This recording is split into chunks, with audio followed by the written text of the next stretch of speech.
અમદાવાદ પૂર્વ standing committee chairman Hitesh બારોટને ticket આપવામાં આવી છે। માતાજીના દર્શન કરી કાર્યકરો સાથે ફોર્મ ભરવા જશે।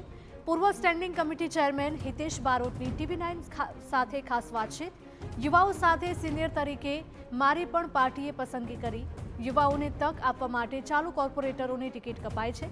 અમદાવાદના બદલાવમાં ભાજપે કામ કર્યા હોવાથી મત મળશે।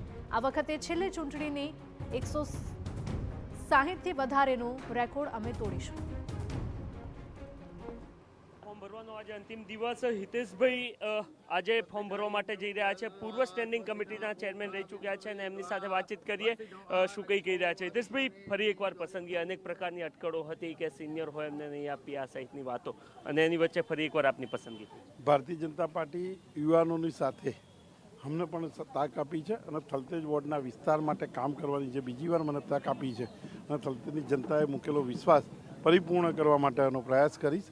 સંપૂર્ણ રીતે ગઈ ટર્મમાં 2084 કરોડથી વધારના કામો આપણે 21થી 26માં કર્યા છે અને આ થલતેજ વોર્ડ સર્વશ્રેષ્ઠ વોર્ડ બને એ માટેનો અથાગ પ્રયત્ન કરી જે કંઈ મારાથી બનશે એના બધા જે મારા વિચારો છે ને અમલ કરાવવાનો પ્રયાસ કરીશું। અમે ખૂબ અમદાવાદની અંદર જ્યારે ઓલિમ્પિક યોજાવાની હોય આવનાર દિવસ, નરેન્દ્રભાઈ અમદાવાદ માટે ખૂબ મોટું સપનું જોયું છે, એમાં થલતેજ એમાં સારામાં સારું વોર્ડ તરીકે વિકસિત થાય અને આ શહેરનું કામ કરવામાં મજા મળે, લોકોનું સારા જીવનનું જરૂરિયાતની વસ્તુઓ મળી રહે એ માટેનો પ્રયાસ કરીશું। હિતેશભાઈ, ઓલ ઓવર જે આખી યાદી આવી છે ભાજપની, અમદાવાદ શહેરની વાત કરો તો 50% કરતાં પણ વધારે કોર્પોરેટરો કપાયા છે। એવી કઈ બાબતો સામે આવી હતી કે જેના કારણે કાપવો પડે હોય એવું આપને લાગે? અમદાવાદ શહેરની અંદર અને ગુજરાતની અંદર ભારતીય જનતા પાર્ટીએ યુવાનોને તક આપી। નરેન્દ્રભાઈએ લાલ કિલ્લા ઉપરથી જાહેરાત કરી હતી લાખો યુવાનોને તક મળે એ માટેનો જે પ્રયાસ કર્યો હતો અને એ પ્રયાસના ભાગરૂપે થલતેજ વોર્ડની અંદર ને આખા અમદાવાદની અંદર જે નવ યુવાનોને તક આપી છે એ બધા જ લોકો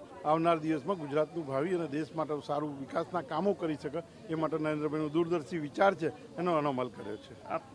જે ચૂંટણીઓ હોય છે એ નગર મતલબ નળ ગટર રસ્તાઓને એટલે છેલ્લા ઘણા સમયથી આપણે જોઈ રહ્યા છીએ અમદાવાદ શહેરમાં, ચાહે ખોદકામની વાત હોય કે અન્ય તમામ, તો એવી કઈ બાબતો લઈને આ વખતે જનતા વચ્ચે જશો કે જેના કારણે ગઈ વખતનો આંકડો પણ વટી શકો આ વખતે? જો અમદાવાદ શહેર સૌથી વધુ બહુમતીથી વિજય બનવાનું છે, ગઈ વખતનો આંકડો હતો એનાથી 100% અમે પાર થઈશું।